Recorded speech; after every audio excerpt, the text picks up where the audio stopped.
I'm John Grafft, and I love Chicago real estate. Between showings, I stop in my favorite places, talk with local business owners, and bring their story to you. This is my Chicago.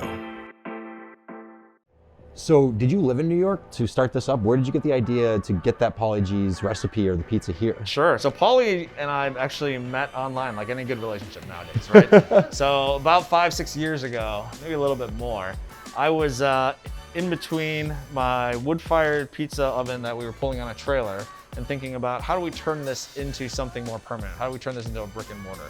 And so I was reaching out to 3 different mentors kind of just across the US that were in a similar position. They had a midlife career change. They didn't start in restaurant service. They weren't a diehard Italian. Nothing against Italians, but there are some diehard Italians that just firmly believe if you're not Italian, you can't make good pizza. I've heard that. Right? Yeah. I mean, that's like saying, you know, if you're not Chinese, you can't make good Chinese food, which in this world, I feel like that's inappropriate now. Like food, thanks to internet and other things, food has just transcended culture to the point where you have access to all these techniques and learnings, right? But at the time, you know, these were my main criteria. Midlife career change, someone that hasn't grown up in industry, and not a diehard Italian. And so Paulie was one of the people I reached out to. We got to know each other like any good relationship, phone calls, texts, emails, eventually decided to visit each other. And then decided to partner up and open up a spot. So he's been my mentor, kind of getting my first spot open and getting everything rolling. And we're excited to get to the next step and open up the next shop. So it's really exciting. How long have you been at this location? 4.5 years now. Okay. Yep. And you said when you were ramping up the starting to do slices, that's how we came here. We got it through the window right there. What were you doing beforehand? So our focus was wood-fired pizzas when we first opened, and then shortly thereafter we started introducing Detroit-style pizza. At the time, Detroit was not super popular outside of maybe some Jets in the suburbs, so I didn't know how the market would react. I don't know if guests would love it or hate it. So we only offered it 3 days a week. Little by little, we started getting guests coming in on Fridays and Saturdays saying, well, I came for Detroit. What do you mean you don't offer Detroit-style pizza? They were getting mad. And so, you know, for us, it was also a business decision. We would have to add a staff member. We would have to add more equipment to really be able to ramp it up. And we bit the bullet, and it's been good for us for sure. And then, go ahead. Okay, and then once COVID hit, the goal was to figure out a way where we could continue to have a front of house of some sort without allowing guests to come in for multiple reasons. One, we want to keep feeding the community. We want to be part of the community and have that interaction with the guests that we used to have. And 2, we wanted to maintain as much of our front of house team as possible. You know, it's easy to keep our pizza makers on because we're still making pizza. It's easy to keep our prep team on because we're still prepping for the pizza nights. But finding something for the front of house to work on, whether it's cocktails, whether it's serving, things like that, we didn't have as much. So we designed this whole front window process so that they could still interact with guests. We'd still be selling pizzas, helping them like drop off, pick up things. We did a little bit of grocery and stuff, but the New York style pizza has really been a boon for us. And you know, we've been really fortunate that Andrew out in New York, Brooklyn, who works with Paulie, is one of Paulie's partners, shared his recipe with us, and so we've been using that. That's great. Yeah. I imagine sharing a recipe is a really hard thing for a chef to do. What type of convincing, or how long did it take you to get there? No, I mean, he was happy to share it. Really? So, you know, the pizza community more and more is very open. There's a belief, I think 20, 30 years ago, there was the belief that, you know, we have a pizza recipe, we don't want to share with anyone. We don't want anyone replicating the recipe. The new breed of pizzeria owners is really focused on community. And the belief is that if we don't share these recipes and we take them with us to the grave, 1, it'll never be replicated again, which is no good. But 2, how do we continue to grow and get better if we don't know how to improve on our techniques? So more and more, you know, we've moved towards how the bread community has been always super open and sharing. Pizza community has become much more sharing as of late. It feels like there's almost a renaissance in pizza right now because I see so many more pizza places than I ever did before, and the pizza is getting so much better, and Chicago is already a haven for great pizza. Oh, absolutely. I think New York had their renaissance probably about 3 or 4 years ago. Okay. They had a bunch of new slice shops open up. Techniques were evolving around how to make better crust, better pizza, better ingredients. Oh God, is that Papa John's? Did I just call Papa John's? Oh my gosh. Anyway. But you know, Chicago's doing the same thing right now, and so we're seeing a renaissance. And the interesting thing is, there's so many styles to kind of improve upon and renaissance in, right? I mean, there's old classics for everything, but also like, I haven't had Millie's pan pizza yet, and I've heard phenomenal things about their deep dish Millie's pan pizza. And it's a play on, it's derivative of like Pequod's and what that came out of. Okay. Kind of deal. Love Pequod's, great pizza. Yeah. That's always one of the best lunch specials in the city. Oh, it's you get the thing, $5, and they used to give you a beer. And then they had to stop doing that, but that was the best. It's like a soda still now. Yeah, it's a soda still. Yeah. And then you go to sleep for 3 hours afterwards, and it's how great. do you eat that whole thing? It's crazy. It's a steal. We did a slice tour in New York a couple months ago. We hit Scars, we hit all the basics, Prince Street Pizza, that was probably my favorite. And that was so fun. There you can walk and do it. Here you need a car to do it, but we did the same thing in the summer here, and it was so much fun. And that was our introduction to Paulie G's. Well, I'm glad you guys found it. Oh, us too. And we were blown away, because not only was the staff so great through this window, and like you have such a limited experience through that, 24-inch by 12-inch window or so? Yeah. But it was so positive. And this was our first stop, and I wondered if that was it. Like, was it the best because we started there? You were just so hungry, you're like, this is amazing. And I love that I could see through the whole window. There's a small segment here, but see what's happening back there. That's like the funnest part right now, honestly. Like watching people walk by the window, kind of peek at the pizzas, and then 20 seconds later they come back and they're like ordering a slice of some sort. You should leave the windows open. The smell keeps going out. If only. Chocolate factory. I know, if only. Like if spring and summer comes, we'll do it again. But normally we'll just pop these open during service, and people can dine semi al fresco, which is great. But I feel like it takes a lot of chutzpah, a lot of balls to do this in Chicago, where there's so much competition.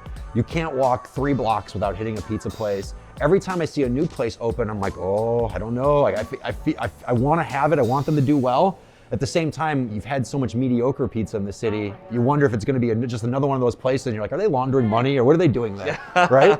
Like pizza, okay, sure. I feel like there's such classic places though, right? There's a lot of old school mom and pop shops that even if they're not evolving and doing better and better, like there's just such a dedicated crowd of people that like enjoy their pizza, which is great. Do you ever go to Pat's in Lincoln Park? All the time. Great pizza, right? Yeah, Love that. It was definitely like one of my favorite thin crust pizzas in the city.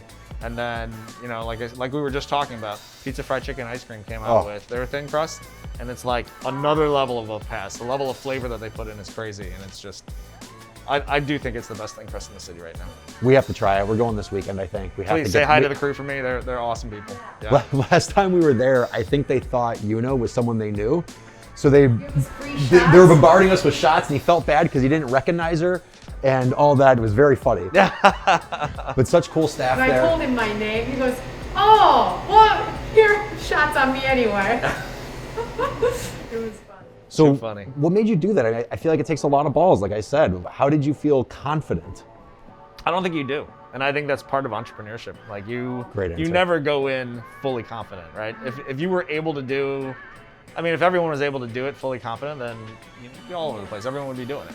So there's always risk involved. And you have to take that calculated risk and decide what you can do. I was fortunate to have a good mentor. I had some savings from just years of working in the corporate world. I had a wife whose own small business was starting to get comfortable and booming. So we were, have a second income. The one mix-up was like our daughter was born 2 months, 3 months before we opened this place. Oh, wow. Actually, we were going to open, and then she was born, and so we delayed the opening by a little bit. So it was a little crazy. Actually, my staff tell me that I didn't make sense for 6 months, and I don't remember the conversations I had for 6 months, which is weird. She was born 2.5 pounds, so she was pretty tiny, and spent a lot of time in the hospital. But you saw the picture of her. She's now 4.5 and loving pizza. Loving pizza and just crazy, which is fun. So. How do you find the staff? I feel like that's such an integral part of any business. Yeah. And in food especially, because there has to be buy-in to the process, to the brand, to the culture that you're creating. What's it like interviewing and finding chefs? So when I first started, I did all the interviews, and then I brought on a general manager. His name's Will. He always has a pretty good gut feeling on people. And so he is my first round, he's my first defense. We actually interview through Craigslist. Okay. And the trick we always use is, in Craigslist, we will always ask for a very specific thing. And so if they can't follow directions from the start, then we already know that we don't want them on the team. Because it comes down to just, if you can't pay attention to the first detail, we have concerns from there. I do that exact same thing. Right. I say, put in the subject line this word, and that's how I know. Yeah. That's what do important. you do? So like for the Wicker Park location, we said, please email us your resume, blah, blah, blah. And then please let us know, what are your favorite pizza toppings, right? And then if you just get a resume, that means they didn't read through it, or maybe they're just mass applying through Craigslist, whatever it is. They may have the best resume in the world, but if you can't pay attention to that detail, then I don't want you on the team, right? Like it's important to pay attention to the details. It's a great tactic. So that's at least the first like level of weed out, and then the rest of it is getting to know people and seeing what works. For our kitchen staff, we always stage them. So we bring them on for 2 shifts, 1 learning shift and then 1 busy shift. What does that mean, staging? I hate talking about this. In the restaurant world, staging is basically working for free. Okay. And so there are some restaurants that Interning? Yeah, it's like interning. Yeah, it's spelled the same way as staging, I think. Okay. But there are some restaurants that'll stage, you can stage for 3 months or 6 months just because you have the honor of working there, right, and learning. It's interesting, and it's a very odd restaurant economy. We stage them for 2 shifts, and both of them are 4-hour shifts. And what we do is we pay them and take home any pizza you want and any drink you want on the house, and then we have a conversation from there. First shift is all about learning. So they learn how to stretch, they learn how to top, they learn how to fire. Slow night, we spend a lot of time teaching them. Second shift, we throw them into the fire, and then we bring them on a Friday night, see how they act when things are super busy. And then, what I do is I talk to all my staff and say, well, how was the person? Did they learn well? Did they interact with the team well? Did they get frustrated easily? Ultimately, you want someone that you're happy to have a drink with at the end of the night. You want someone that's part of the team, almost like part of the family, because these are people you're going to be spending a lot of time with. And so, the skills are just part of like, how much can they learn? Even if they can't pick up the skills immediately, if they have a great personality and they're paying attention and trying hard and they're helping out and not just standing around on their phone, those are all the little things that we notice. And so that's how we kind of handpick our staff as we go. So it's very different picking an opening staff versus trying to fill like a single position that you need. And so the techniques are a little different on what we do, but we're just using little techniques to help weed out and try to pick the best staff we can. When we were in the back, you were talking about how you were giving equity in the new place, or this place or the old, new place? The new place. In the new place, Yep. to the chefs and the people that are running it, the general manager, right? Yep. I feel like you don't see that a lot. And maybe I'm wrong. I don't know enough about the restaurant industry, but I thought it was fantastic that you were allowing employees to have buy-in into the process and gain equity. Can you talk about how that process works and how you came about it? Sure. I'm always a firm believer that you will work as hard as what you get out of something, right? So it's very difficult at some point it's very difficult to ask for your average, $5 or $6 per hour server to do something that's above and beyond what they're doing already from their service job.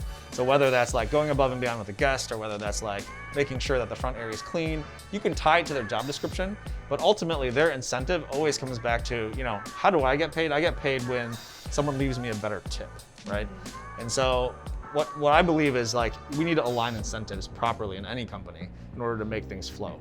And so if I want to be the one that's running between both these spots constantly and handling every single thing that comes up, handling every audit, handling every inspection, running the show for all the kitchen, then I'm not gonna have a life with my family. Yeah. And so what I want is someone that has leadership potential, wants someone that can do the next level of things, and I shouldn't be completely profiting off their back, in my opinion, right? I want them to have a piece of the action, because what happens is they're incentivized based on the profitability of the company.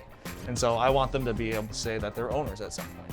And so I have 2 managing partners that are opening up over there. We have a 3rd project we're working on with a managing partner there. And I try to strike the deals as similar as possible. We give them a base salary, and then the rest of it's tied to the profits. And so we want them to have ownership over a certain amount of time. If they've been with me for 3 years or whatever it is, and they've grown a great business out of it, they should have ownership and be able to, even if they walk away, they have ownership, which is great, because they've built something for me and for our investors. I think that's great too, because you can scale better that way. I'm sure you don't want just this Paulie G's location. I mean, if I was in your shoes and I was owning this business, whatever business I have, I want to see it in as many places as possible. And you want that consistency replicated to this city, another city. What's the overall vision? I don't know where the overall vision is. Every year we kind of evaluate, and what we do is we take a look at the community we're in and see what the opportunity is, right? And so the Wicker Park project was something that kind of came up. The space was open. I asked my realtor to look into it. It's an amazing location. We think it'll do great. There's already Demos down the street that does great slices. Mm-hmm. There's Peace Pizza down the other side that does awesome pizzas.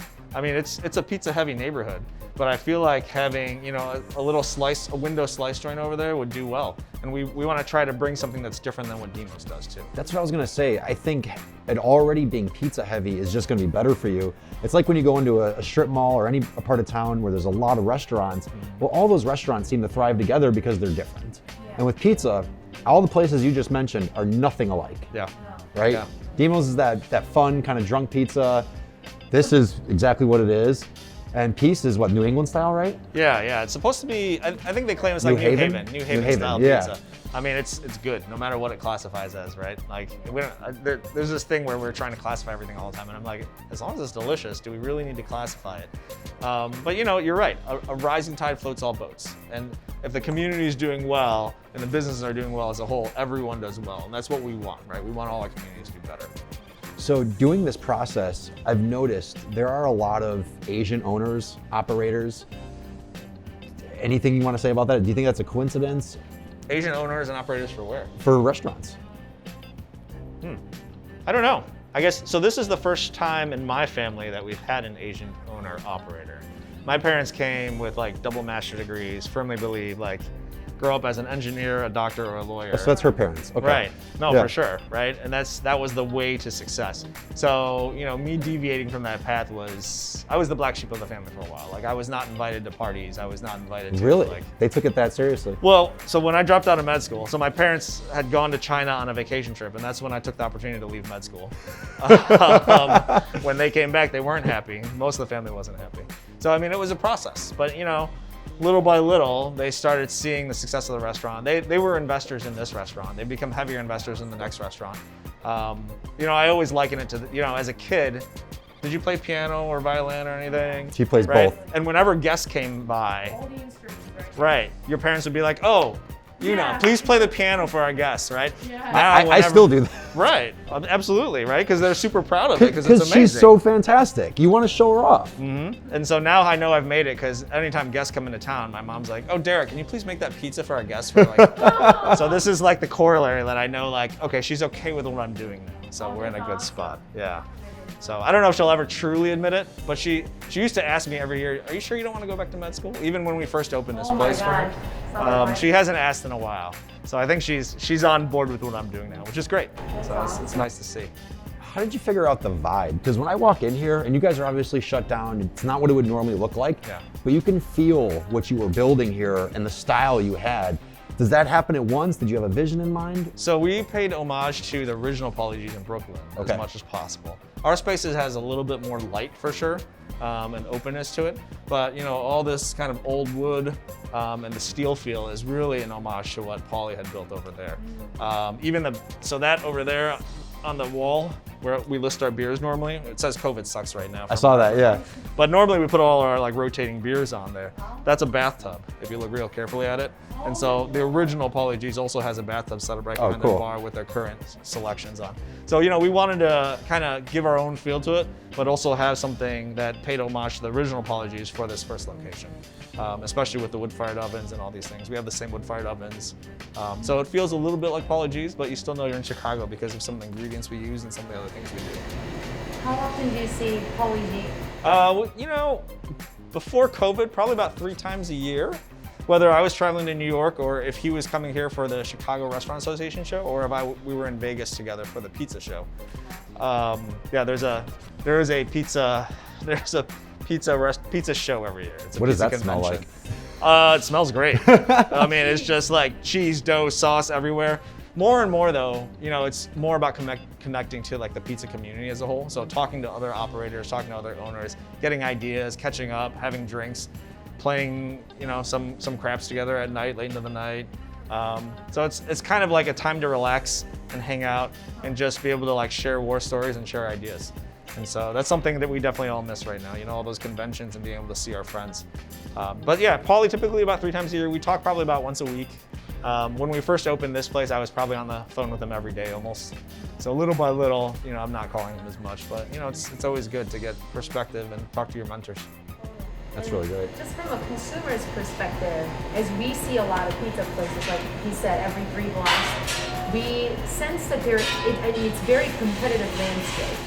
but your attitude seems very different from that competitive. I mean, you have the competitive mentality, but given the landscape, you're very harmonious. You want to get along with people and get drinks. And I remember just when I used to go to convention shows, even in my industry, my product is the best. It's better than yours. So in food, I feel like it's even more of the case that you show up to the pizza convention. My pizza is probably the best out here. How do you, I guess, work with that sense of pride and mentality? So I don't believe in bests, right? Paulie said this before too. Like there's favorites because taste is such a relative thing, right? Someone can come here and try one of our New Yorks and be like, this was terrible, I don't like it. And goes to Jimmy's Pizza Cafe and be like, this is the best. Or go down the street to Dante's and be like, this is the best. And so, you know, some people like it crispier, crunchier, spicier, tangier, whatever it is. There's no true bests. And I like to operate on that more than anything else. You know, I'm a firm believer in colleagues over competition, right? And like so that. if you look at it from that perspective, we get back to the idea that, you know, a rising tide floats all boats. There's not enough pizza in the world. Like how many, you know, look at New York. How many pizzerias Every block. and slice shops are there? You can get 5 on a block, and most of them are all thriving and doing well. So I mean, I'm a firm believer that you can have more pizza in the world and it'll just help everyone feel better and everyone will do all right. You know, that being said, if someone opened up a Detroit shop and wood-fired in New York right next door to me, I understand there's a little bit of competition.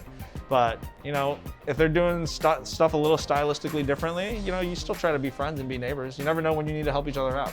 Don't you think you'd do better if that happened? If someone opened up on the same block, offered the same type of pizza, I feel like you would just, that sense of competition would really come out of you. I don't know. I mean, maybe. I think, so we talked about eating, like how much can you really eat pizza, right? And while I eat a little bit here, like probably once every 2 or 3 days now, because we're no longer in testing phase, I eat other people's pizzas far more often than I eat my own. Because what I'm looking for is, you know, how did they do that? Like, wow, that dough was amazing. Oh, what ingredient are they using? Or how do they cook that and prepare that? I'm looking for inspiration to help get me to the next level and deeper understanding. I know what I'm doing here, right? I know how we can improve in some degree, but to really be inspired by another place, like we talked about pizza, fried chicken, ice cream, is just blowing it out of the water. The Sicilians they're doing at Pizza Friendly Pizza, amazing. Super light, super, like it's, you know, and so we're having, this pizza renaissance, if anything, has been more beneficial. The only problem I have with it is there's so many new ones popping up, I can't keep up with eating it. Like my list just keeps growing and I'm like, oh, I gotta try that place. Oh, I gotta try that place. And I can't eat enough pizza and try to stay like reasonably sized at the same time. Yeah. So, but it's, you know. And as you go to try other places, are those people open to sharing their ideas and their secrets? So I don't think everyone is, right? It's just like any community. There are some folks that don't necessarily want to share, or they feel like they've latched on to something so special that they're not willing to share it, and that's okay. You know, there are some of the dough recipes and things that are strictly Paulie's that I can't share, and some of the stuff that we do here that like. I'm not sharing my bacon jam recipe just yet because I have goals for it to for other things with it. But you know, eventually I think if we want improvement, we have to share. And, you know, we have to allow others to help crowdsource it and make it better. It's almost like open source in the software world. It's like, let's give access to all this code so we can build on it, improve on it. It's the key to progress in every direction. The sense of community here that you talked about, I can feel it when I go to all these places. There really is this idea that we're all doing this together and let's support each other.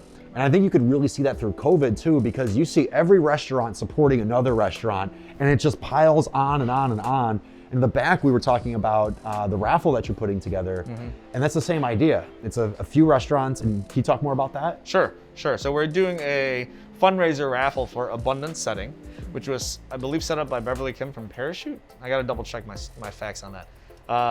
But what we're doing is, you know, Secret Donut Society came to us and said, hey, we would like to do a fundraiser for them. Would you like to partner on? And then, so them and Tuber Donuts, who works out of Honey Butter Fried Chicken, as well as Mars and us, are offering a package. And for $5, you get a 10 by 14 pizza, 2 individually made donuts that you may never see again, and then 2 special beer pairings to go with it. And we're giving out 24 of them. So we're super excited. I think we've raised just over $1,100 as of last night. And you know, it's just like $5 raffle tickets. Yeah. So people have an opportunity to get a nice meal out of it and support a really great cause that's came up from Chicago in the city and helps the industry. We're definitely going to spread that on our channels and help get some momentum there. Thank you. It ends January 30th, so you don't have a ton of time. But So we got to do it we'll quick. see. Okay. So today. Yeah. Let us know. Let us know if you need some stuff. What are some of the struggles that you've experienced opening up this business and then with the second shop? And you mentioned a third one. Can you talk about what you're doing there yet? We can't yet because we haven't like inked everything yet. Okay. So the third one's we're still negotiating, but we're focused. My focus has been on the pizza styles and kind of negotiating the contracts, getting it squared away. But we have a pretty good idea, so we'll talk more when that's squared away. The struggles with opening a business, I mean, you have to live your business for a while, right? When I was, like we talked about, my daughter was born, but I was literally spending probably 16 hours here a day when we first opened, just because you're here for prep, you're here for execution, you're here to talk to guests, you're here for making pizzas. You have to be here because, you have a choice. If you're gonna open, you can be an absentee owner, but if you're an absentee owner, unless you're paying someone really well, you have a high probability of failing, right? And if you're paying someone really well to succeed, then you're not gonna be paying yourself very well. And so it's kind of this balance of where do you want to be ultimately. And so for the first shop, that was a big challenge, just kind of like finding all the balance, figuring out how to get out from under losing money. Because between being new and not having the right people in the right places, we were definitely losing money for the first like 6 months to a year. And then once you kind of make some adjustments, rebalance, figure out how you improve upon what you're doing well, like we started hitting break even and then eventually started to make some profit. With the new location, I think the challenge now is for us to kind of get open quickly. There wasn't a lot to do there. It had really good bones, thanks to Banshee and thanks to Doc's Quality Greek before us. It was a restaurant. And so we didn't have a ton to do. Now it's just like a race against time of trying to get everything in together before our rent starts kicking in really strongly. So we're excited about that. And for me personally, it's been less challenging because I brought on 2 managing partners and they're super excited to open up their own first store and take control of what they're doing there. So helping them, guiding them through the process it's just been rewarding. So I can actually get more than 4 hours of sleep a night, which is nice. One of the things I've read about and thought about with everything that's happened in the last 12 months or so, it's destroyed a lot of businesses, but there's also going to be a rebirth of businesses and new things coming. And were you planning on this new business, this new location before COVID? So I think Banshee closed right before COVID. And so we were kind of peeking at the space, trying to figure out what might go in and trying to identify whether there was an opportunity for us. I'm a firm believer that you should always be on the eye and look out for opportunities and then evaluate them, right? Because you never know if something could turn out great and if it's not for you, it's not for you. Toss it away, you just lost a little bit of time. So we weren't necessarily looking for that opportunity. We were definitely looking to expand and grow, but that particular opportunity came about really quickly and we just jumped on it because we felt like it was the right opportunity to go after. You're right though, there's gonna be a lot more spaces coming up. Unfortunately, 30% plus of restaurants have closed for various reasons. And we just have to hit that point where everything has to come up again little by little. So there is a lot of opportunity out there. There's a lot of commercial spaces that just don't have a tenant and landlords that are looking to fill that tenant. And it might be a good thing for at least, maybe not for the landlords, but for businesses as a whole. Areas like Wicker Park have been super expensive. Yeah. Areas like Randolph Street have been super expensive for a long time. So as these places sit empty, it may balance out the cost at least for a few years before we get back to normal again. What do you think of ghost kitchens? Let me have a drink of water before we talk ghost kitchens. Yeah, me too.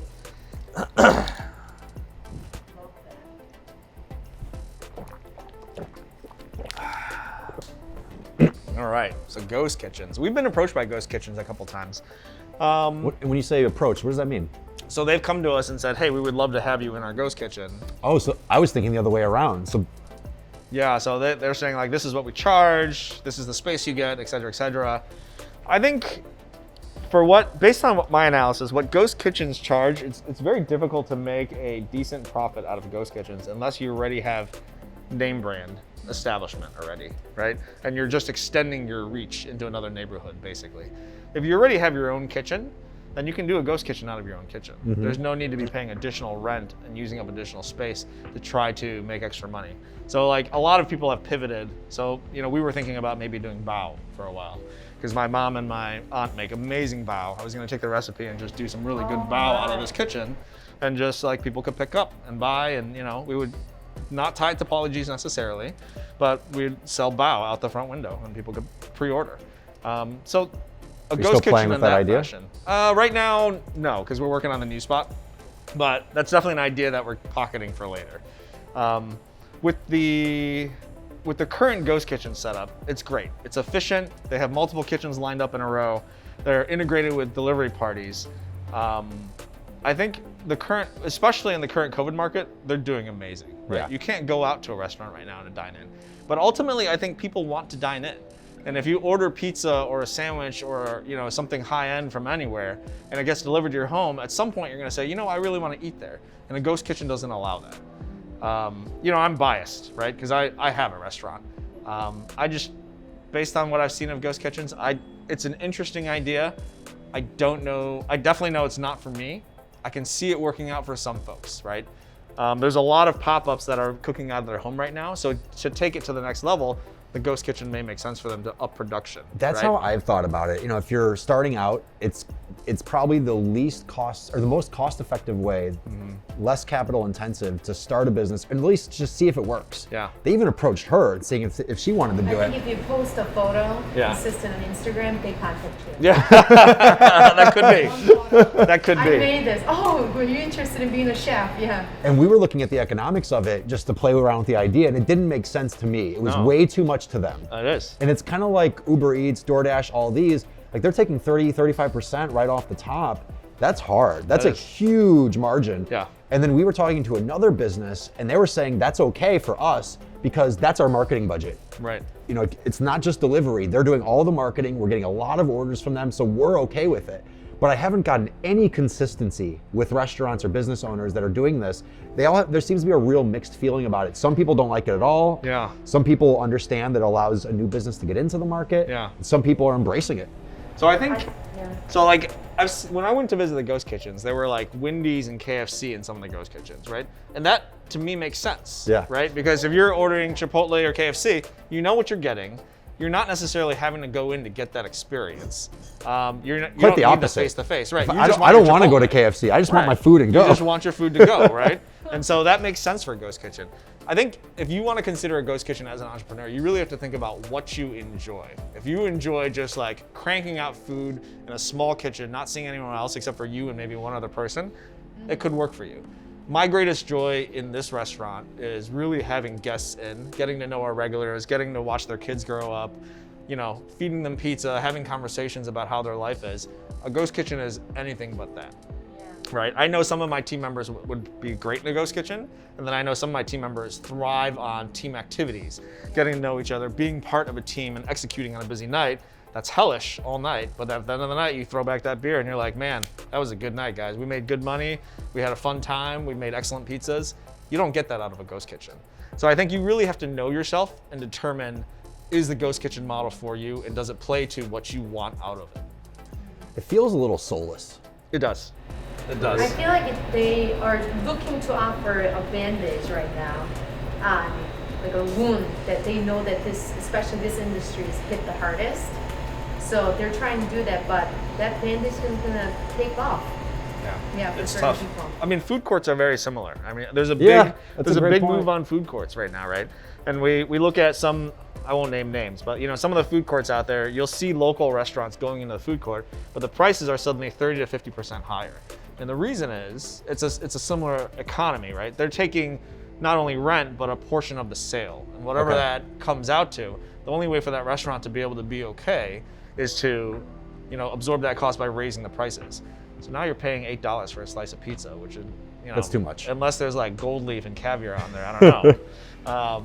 I remember when we went to, what was it, Astor Hall? I never made it to Astor Hall. And who's doing that? That's Green Meats. It's one company that has all the restaurants in there, I'm pretty sure. Yeah. And that's kind of cool because it's all in one place, and that's right in the Gold Coast off Michigan Avenue. And otherwise, you're going to Randolph to get all that. It's bringing that experience to the neighborhood, and I thought it was cool. But it takes the joy of going to the location. And for us especially, we don't order in like at all. Like we're either cooking or we're going to a place, picking up the food. And during COVID, we've just been eating it outside and kind of enjoying that whole experience. It's been a little harder when it's colder out. Right. But that's kind of the love and joy of seeing it, because you want to see this. You want to go in. You want to see this space. You want to understand the feeling of the restaurant. And that makes the food better to me. Oh, for sure. When I'm sitting outside at Pizza Fried Chicken Ice Cream and I'm sitting on a park bench and I'm with my friends and we're drinking beer and we're throwing down shots and we're eating pizza, and we're having ice cream at the end, like, what's better than that? It's the memories, right? Yes. And it's the experience as a whole that ties it. The food is only a portion of that experience. Everything else that ties into it, the service, the people you're with, all that ties together to create that memory. And maybe that memory bolsters that experience and makes that food better than you remember. I think so. Somehow or another, you're It's like, tied to I that. love this place because of the memory that's tied to it. The emotional attachment. Oh, for sure. It makes a big difference. And we're just all trying to create that emotional attachment somehow or another and get people to like have a great experience. I liked what you said about best and favorites. I've totally thought that. People are like, oh, what's your favorite restaurant? I'm like, give me a category. Yeah, And then from that exactly. category, Asian, okay, so let's trim it down a little bit. Vietnamese, I can tell you that. Yeah. Right? And you have to get down to it. Or dumplings or the rice bowl. Or Yeah. like, Exactly. She was going to try making soup dumplings the other night, and I don't know what happened to that. We got to oh get my that back on gosh. track. I love great soup Oh, dumplings. I love soup dumplings. You've been to QXY, I assume, right? No. No. You haven't been to QXY? Oh, in Chinatown? Yeah. We have not been there, but Oh my God. our It's so favorite good. spot over there is what do you call it? Good Ming Hin's food. really good. Ming Hin's great. Lao Szechuan for Szechuan is our favorite. But Oh, go for food. go for food. Go for food. I have been So there. legit. Lao Szechuan's your favorite, huh? I'll have to give you notes on another spot after this. I like that. Yeah. There's a I spot love that I'm Szechuan. like, oh my God, this place. Yeah, well, let's talk afterwards. There's a Szechuan spot that's my new favorite. We'll have to chat about. Awesome.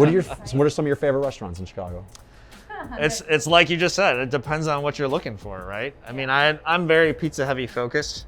I love Stop Along. They make pizza, but their burgers are like out of this world Stop good. Along? Stop Along. Cool. It's just down Milwaukee. It's my wife's favorite burger in the city. I was on like a little burger tour for a while trying out Nope, different we're going. burgers.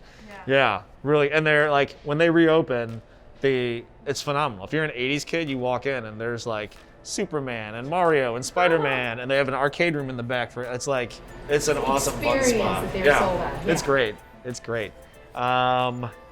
Man, Coal Fire makes great pizza. I mean, even if we get off pizza, there's just QXY is definitely my favorite dumpling house in the city right now. Coal Fire was my first introduction to Neapolitan pizza in the city. Yeah. Yeah, right. Like when they first opened up, someone brought me there, and I was like, "This is different." I think at that stage, I never had that in my life. I was gonna say Spaccanapoli, I think, is the purest Neapolitan. that you That's can my get. favorite. Yeah. I agree with that. I Yeah. have to say. It's so good. And that's worth the trip. Like, go up to Ravenswood, Oh, go God. wait in line, and I swear to God, it doesn't matter what time you go, there are so many people 4 there. You are a.m., waiting yeah. for an hour. yeah. But he's built it, right? Yeah. Like, I think he was one of the first wood-fired. Wow. He was definitely the first like true Neapolitan pizza spot Pioneer, in yeah. Chicago, I think. And he brought wood-fire into the city, and it's kind of blossomed and grown from there, right?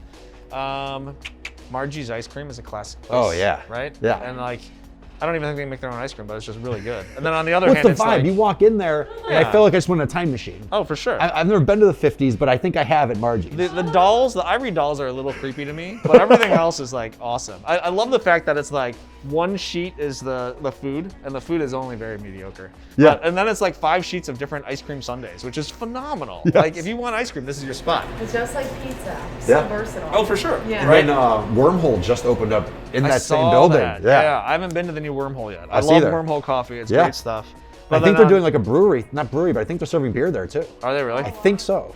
Because I think Ed Mars owns part of that area, right? So I was curious about. I thought Mars was popping up there as a second location. Right, that's what I heard too. That's what I heard. So I and don't then know. they popped in. I don't know what happened. Maybe. I don't know. So, how do you, I guess, as versatile as pizza is, and you guys are constantly facilitating new ideas and jazzing up the pizza, how do you see this pizza landscape evolve? I mean, I think it's just going to get better and better, right? I think techniques continue to improve. People keep taking it to the next level and finding ways to improve your dough management, as well as your pizza techniques and then your ingredients. So people are, we're getting away from super classic pizzas. Like super classic pizzas are still great. Cheese, pepperoni, sausage. Everyone has a craving for that. But being able to develop new and intricate flavors is really fun. Professor Pizza is doing really great stuff. I don't know anything about He's- that. Yeah. He's a pop-up. Huh. He used to work here. He was part of our opening team here. And he's been wanting to open up his own spot. So I'm super happy that he's You gave him the working blessing? down. You know, at some point he had to kind of go out and spread his wings. So we're great. excited that he was out to spread his wings. And I unfortunately have been a bad old boss. I have not been to his spot to check it out yet, but the pictures are amazing. There's people that we know that have been trying it, and it's amazing. You know, I think pizza will continue to evolve, just like everything else, right? Like tacos at some point evolved past the mom and pop shops to a point maybe that it was too expensive, and it's pulling back a little, I think. I think so. $5 for a taco is a little much. Right. Yeah. Actually, I was just talking with some of our staff about this, and we're like, $5 for a taco? What? Come on. Like, it better be... It went to 3, and I thought 3 was high, but acceptable. Right. I was like, I understand you guys gotta make money, let's do this. And they're thick, right? And they have the double shell, so it's like almost 2 tacos in one. I'm cool with $3. When it gets up to 5, Yeah, and it gets back to what we're talking about, though, right? Like, are you going in for, you know, the White Castle experience, or are you going in for a high-end steak burger experience? And that, I think there's room for all of it. The question is, like, where do you want to fall in that experience level, right? It's just like the ice cream, where like Margie's versus Jenny's are pretty cool ice cream. Like high-end versus, I don't want to say high-end versus low-end, but you know, there's a difference in quality that people are aiming for and the business is targeting. what's that thickness and density? I mean, if you grab Jenny's has 1,100 calories in a gosh. pint. Yeah. So does Ben & Jerry's, and I Right. think those are both on par with each other. But if you take a bite of Jenny's at the right moment, you might just have an orgasm. The flavor is amazing. Yes. I still think it's some of the best ice cream I've had in the 100%. nation. Yeah, it's For- amazing. For me, it's Oberweis, Jenny's, and Ben & Jerry's, and I'm waiting for someone to change my mind. Yeah. So that, I mean, you talked about ingredients of quality a lot, and defining good quality versus great quality from good pizza. Right. What's the threshold, and how do you decide that? Do you have everybody kind of discern the quality of it, or do you usually taste it like, okay, I have this gut feeling it's really good? No, you know, I trust my team more and more. And so, you know, when we were open, one of the things we did is we always introduced 3 new pizzas on the menu. We'd rotate, right? 2 new Detroits and 1 new wood-fired for the month. And we would never repeat. The goal was not to repeat for 5 years, and to write all these recipes down and possibly release a book about all of them at some point. Oh, that'd be cool. I'd buy that book. The publisher turned us down. They're like, you don't have enough Instagram followers. So I was like, oh, okay, well maybe we'll self-publish, we'll figure it out. But so it was, you know, we were having fun with it, and then COVID hit, so then we started playing old favorites a little earlier than we expected, because I think everyone needs a little comfort food, and some of the ones like we did an Italian beef pizza or an elotes pizza that people just fell in love with and really wanted back. But I think more and more, you know, you learn what your team likes and you learn to trust them, and you also work with them to understand how to help them refine the flavor, right? Tony has the best palate out of all of us on this team, but everyone has a slightly different palate, and so he's probably has the most refined and the most understanding of how the ingredients play together. Going back to the whole idea, not best, but he's the most experienced. So it's super interesting to see what, you know, the team members come forth with. I can probably blind taste test 6 different pizzas from 6 different team members and just be able to identify who made what. Really? Based on having worked with them enough, seeing enough pizza presentations they've done, and understanding like where do they fall. Like some people prefer really salty, or really heavy, or really vinegary, right? And you get a pretty good idea of what kind of pizzas they're gonna do, and then just helping them refine that so that the general public likes it. I mean, we have guests that try a new pizza and they know who made it because they've just had so many of the like rotating pizzas. So it sounds like quality isn't necessarily defined by tangible ingredients, but it's rather defined by creativity. I think it's creativity and how you treat the ingredient, right? Like you can take a ingredient, you can take a really high-end quality ingredient like a truffle and totally mask it and destroy it in the process of cooking it on something, right? You can abuse a truffle and it will taste terrible. Or right? overdo the truffle. Overdo the truffle. That's a big right? one. You can like, I've been to pizzerias where I felt like they overdid the Parmesan. It's a great Parmesan, but they put so much on that all you taste is that Parmesan salt umami bomb. Some people love it, but for me, like if I can't taste any other want ingredients, it to be it's too much. a There's little bit, balance. right? Yeah. Right, there's a balance. And so, you know, I think quality ingredient as well as how you treat the ingredient are the 2 balances that you really need. And I like that taking that to kind of experimenting, you going out to different places to taste. You're always learning. Oh, absolutely. And I also think, just given what I do day to day, the best feedback is from out in the field. Yeah. So from consumers, we love pizza so much, but we don't know much about what the integrity of pizza. How do you typically educate consumers? If you're not doing that, how do you look to educate consumers? You know, so when we first opened at least and things were slower, I would talk to every single table that came by and I would say, welcome in, thanks for coming, how was everything? and we would have a talk about the process, right? How everything was made, where the ingredients were sourced, how their day was going, and this is how we like built the business over time. At some point when we reopen again, I want to get back to that, which would be great. But you know, it's educating them about quality comes down to if they're interested in the first place, right? Like you can lead a horse to water, but you don't want to force them to drink, right? So the guests that are already interested in pizza, like Yuna, you've been talking about pizza all day today. So I know like you're primed for it. Like, you know, if we want to talk about dough management and different types of cheeses and where we source it from, I know you're all ears, right? What is dough management? Dough management is the whole process of how you introduce flour to water, at what temperature, how hard you mix it, how light you mix it, how often you leave it out at room temperature for how long, whether you put it in the fridge and how long you put it in there for, et cetera, et cetera. So I did not think my tangent was going to go that far. Wow, so we could sit here for 30 minutes at least. There's a whole science to dough. And like, Travis is my guy that's like far more pro than I am. Like I have a good grasp and understanding of it to the point where, you know, I can design and develop my own doughs.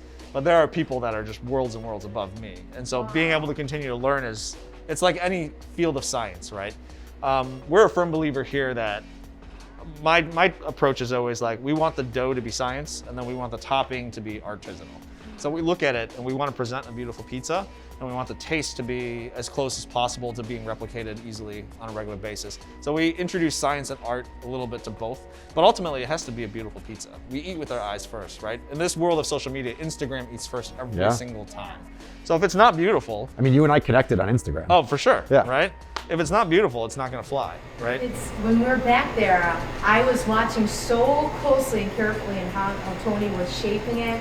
Looked so easy. And as a musician, everybody says that it looks so easy. Oh, on the piano, right. It's like mindless for you. Hours that go into that. I felt special being in the back, watching him do his thing, and we're all around him, and there's no pressure. He was so natural. What he was doing was just like what you said, looked so easy. Perfection. Yeah, it is that. 10,000 hours gets you to one level, right? And then it's like another 10, and then another 10, and then another, like, there's no end to it. And that's the thing we try to teach staff here too. Like at some point, you know, yeah, you've made 200 pizzas tonight. Are you doing it mindlessly, or are you still putting thought into every single pizza? Because every single pizza is different, and you want to present the best pizza to every guest. It's really morbid. One of the things that John Arena out in Vegas has said, he's one of the guys I idolize. You said there was Pizza Metro in Vegas? Pizza Metro in Vegas makes phenomenal pizza, and just like an amazing mentor companion to the pizza world. You know, he's said, like, what if this was the last pizza that you make? And if this is the pizza that you're remembered by, are you happy with that pizza? How can you improve? And that's how you need to think about, you know, how you approach things in life, I think, you know? How can you do better? And is this what you want to be remembered by? She's tearing up over here. Yeah, I mean, it's important, right? It's a good approach. Like I said, it's a little morbid, but it's a good approach to life to just really think about, are you really focused in doing your best at what you're doing right now? I'm really you just opened my eyes up to a whole other level. Now we're getting, never home run in again. Home run in's good. That's my favorite, my favorite frozen pizza. Have you been, the frozen. So I haven't had the frozen because they have home run ins in the suburbs. I haven't been because it's in the suburbs. Right. And they give you one to go, I hear. Oh yeah, it's great. And then the lunch, they have like a lunch special where they have like fried zucchini on the side. It's like a buffet of We got to do that sometime. It's pretty good. What excites you? What gets you up in the morning other than your daughter? Yeah, I'm like, my daughter climbs into bed and wakes me up. What excites me? Nowadays, recently it's getting the new store open, or if there's a new ingredient that I'm playing with. So I'm working on a different dough right now at home, and like every 3 days I'm kind of playing with a new variable, testing it, firing it, kind of like fooling around with stuff. So that excites me. Introducing my daughter to new flavors excites me. Oh, that's cool. You know, music and food is really her thing, and like I think that's part of what we've just kind of drilled into her. So introducing her, recently she was into Ballroom Blitz, so she's really into that now. What's that? It's a song. Okay. You don't know Ballroom Blitz? Oh, we gotta play it. It's been getting so hard, living with the things you do to me. My things are getting so strange, I like to tell you everything I see. Maps by the Yeah Yeah Yeahs. So she really likes, we're getting her into some more eclectic music. But teaching her about cooking, like she helped me make lasagna the other night. So she was super excited about that. You know, and then we had hot pot for the first time maybe a month ago that she's never had Super before. cool. So, you know, getting kids, for me, it's like introducing new flavors to her and getting her excited about the process makes it easier for her to want to eat it too, right? So then it comes back to, oh yeah, do you remember when you layered the cheese on and layered on the mushroom and spinach for the lasagna? And then she gets excited to tell mom when mom gets home to be like, oh, I helped make lasagna It's her today. forever memory. Now when she grows up, because I feel like our palate is just, it all ties back to what we loved it as a child, a lot of times. Yeah. Yeah. That was my experience. My mom was a single mom. She took me everywhere in the city. My parents weren't together, so I'd spend time with both of them.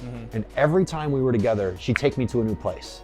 And that was my experience growing up in the suburbs, but she lived in Chicago. She'd take me to the city, like, this is where we're going this day, this is where we're going this day.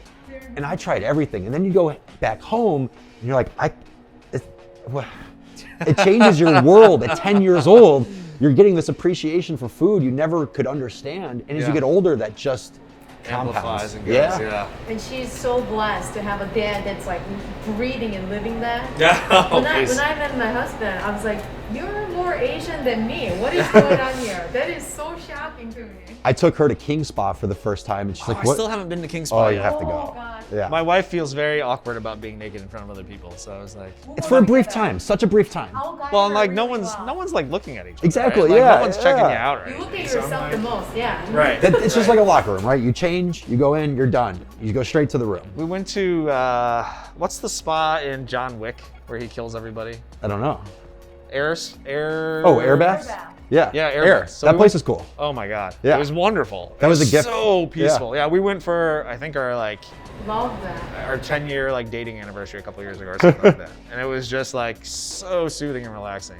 But I was waiting for John Wick to come by and just be like start shooting people left and right. I don't know. Isn't that an impressive facility? It's beautiful. You can't even, you're like, how did you do this? No, yeah, I don't even understand. Like, how do you scout a location I to know, build it? I agree. Like, This reminds me of that a little bit. A little bit with all the exposed brick and everything. Yeah. absolutely. yeah, we just got to put a spa pool right here. We got a bathtub back body there temperature. anyway. Yeah. If we'll she start felt with that. comfortable there, she'll love King Spa. And King Spa, at least for us, we go weekly. Yeah. So it's a very intimate time for us. We also go with friends a lot. Okay. And I don't think there's any better way to relax. And that's the only sauna you can find where you can be at 200 degrees. You're not going to awesome. find anything like that. As a Do you do the chef, body you're- scrub? I think I have. And Yeah. is it as painful as what I hear? It It's is? it's like, it's very personal. Okay. So if she doesn't like changing in front of people, she will not like that. I'm like, I need a body scrub. I feel like. But they will take a layer of skin off. Yeah. They will show you on the mat the layer of skin that they it creeped looks like off. soba buckwheat noodles coming off of your skin. Yes. Interesting. It's a little gross, but you'll never feel better. You leave that, and you'll never Your skin replicate just that feels, feeling like, on your skin. ridiculously smooth. Yes. And, like, And as a chef, I think you'll appreciate that. We think they have the best Korean fried chicken there. that's They do. what I've heard. Yeah. Best fried chicken in Chicago. Best Korean fried chicken by Really? far. And what do they use as the? Are you using rice flour? That's what I was gonna ask. It's the potato rice starch. flour that they use, right? Rice flour or potato starch are the ways to go for Yeah, better fried potato chicken. starch. I always That's use what it potato is, yeah. starch. And you nuke it a little bit in water, and at the very bottom of that potato starch, it's like the little The crispies and the gooiness. Yeah, that crisps up. It's bubbly when it hits the oil. Oh my god, I'm through. Yeah. We were leaving there once, and they had the back door open to the kitchen. Yeah. So I got to see all these. So she's peeking in, and she just saw the stacks of the potato starch, right? Potato starch, but they actually use. It's literally said Korean chicken fried mix. The brand is CJ.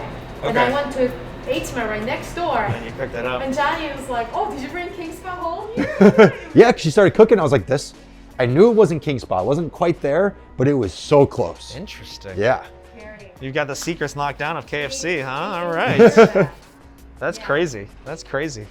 So, and then speaking of perfecting and engineering ingredients into the system, how long does it take from an experiment stage to executing it? You know, it varies, I think, depending on what you're trying to accomplish. So for like the Detroit pizza that we did, from the moment we started experimenting to final execution in the restaurant was maybe like 3-4 months. The current project I'm working on, I've been working on for 2 years, and I'm still not happy with it and where I want it to be. And so a lot of it just depends on like how far, what research do you know and what have you learned from? and how much farther can you take it and what are you trying to accomplish, right? So I mean, we introduced the Detroit Inspired here shortly after we opened, like within a week or so, but we've continued to evolve it, right? We've adjusted the flours, we've adjusted the sourdough content, we've adjusted the cheese content, all these things. We continue to evolve the technique. And I think most guests wouldn't realize that unless they were eating here on a hyper regular basis. You know, it's one of these things where you can't ever stop, because if you do stop, I feel like you're done. Like if you're not learning, then what are you doing, right? And I'm a firm believer that you just keep learning, keep adjusting. There's no such thing as perfection. You can try to get to perfection, but it's never fully achievable, I think. It's a lifetime goal to get to perfection. I think that's a great place to end. Your pizza makes me happy. That's what I like to hear. And I appreciate that. And we need more restaurateurs like yourself that are really invested in the product, the process. And I really appreciate this. It was such a pleasure. And I can't believe we're here sitting in this place talking to you, who makes some of my favorite pizza. We're always on the other side of I know.